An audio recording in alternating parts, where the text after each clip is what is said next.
What's going on, YouTube? Welcome to my channel.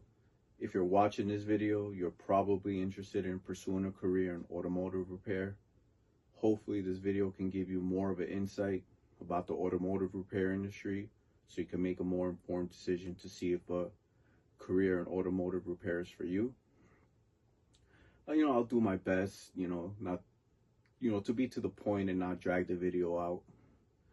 So here's a little background on me. I am an ASC and a Subaru certified technician. I started at an independent shop for about 2 years. Then I moved on to work at the Subaru dealer, where between two dealerships, I spent the last 14 years, and that's where I'm currently working now. So I'm well versed in this industry. Just a little disclaimer here. Remember, everything I talk about in this video is from my experience, so take it with a grain of salt. Doesn't mean it's going to be your experience. With all that being said, I'm going to go over the pros and cons. So I'll start with the pros. I'll start with job security. Once you have a few years of experience under your belt and you become very proficient at your job, you'll be in high demand, trust me, especially if you can diagnose electrical and drivability concerns. Those technicians are a rare breed and you will never be out of a job. Now let's move on to saving money on repairs by doing it yourself. You'll have the tools and the know-how. Also, you'll know that it'll be done right. It's hard to find competent mechanics these days, for real. Let's talk about side work. This deserves its own video, which I'll do, so stay tuned. Watch out for that. Side work is a great way to supplement your income, especially when it's slow at the shop or when times get hard. But there's some cons to side work, which I'll talk about in the future video. Okay, let's talk about pay. You can make good money doing this, but it's not going to happen overnight. You must be patient. Don't listen to these tech school commercials that make it seem that you can make 100K right after graduation. While you can make six figures, it usually takes a few years to achieve that. At the end of the day, it all depends on you. If you're a quick learner and you can be productive with minimal comebacks, you'll reach six figures sooner than later. Moving on. Auto repair, at least for me, is very rewarding. For example, it feels really good, like when a car comes in by a tow truck and by the time it leaves your bay, it's running like a champ.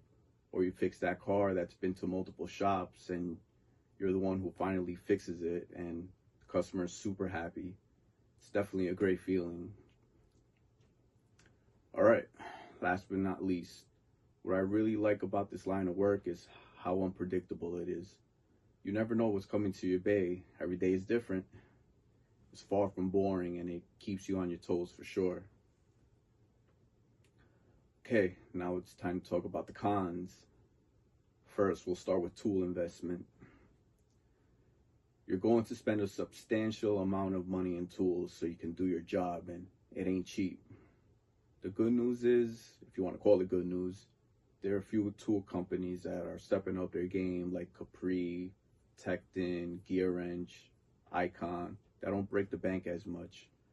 They're nowhere near the quality of the more expensive brands, but they get the job done. Just expect to put aside money from every check for tools. All right, listen up. This one's important. Let's talk about workplace hazards.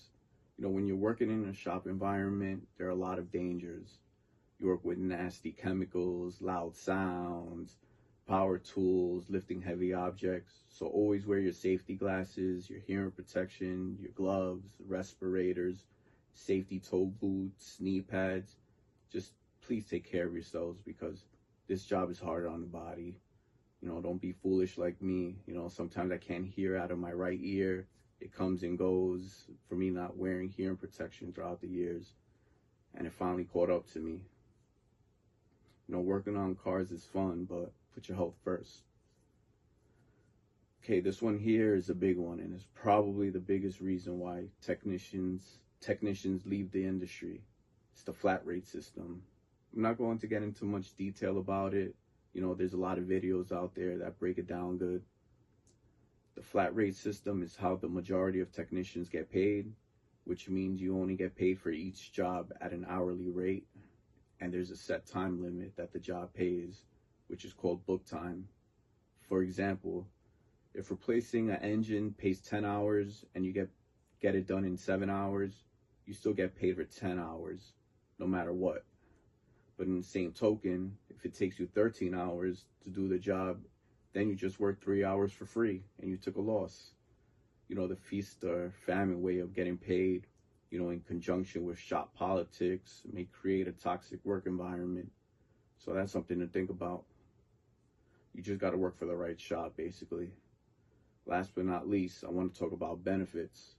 Generally, the benefits are not the best. You're most likely not to get a pension.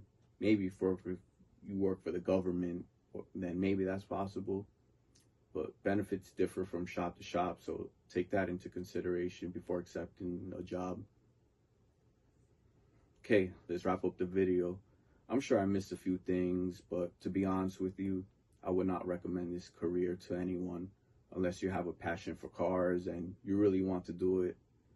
Then you have my full support. In my opinion, I think there are better trades that pay more with less investment in tools. The stars really have to align to make good money fixing cars. If you have anything to add, we can have a conversation in the comments section. I look forward to it. I really hope this video helped you out. I'm at a point in my life where I want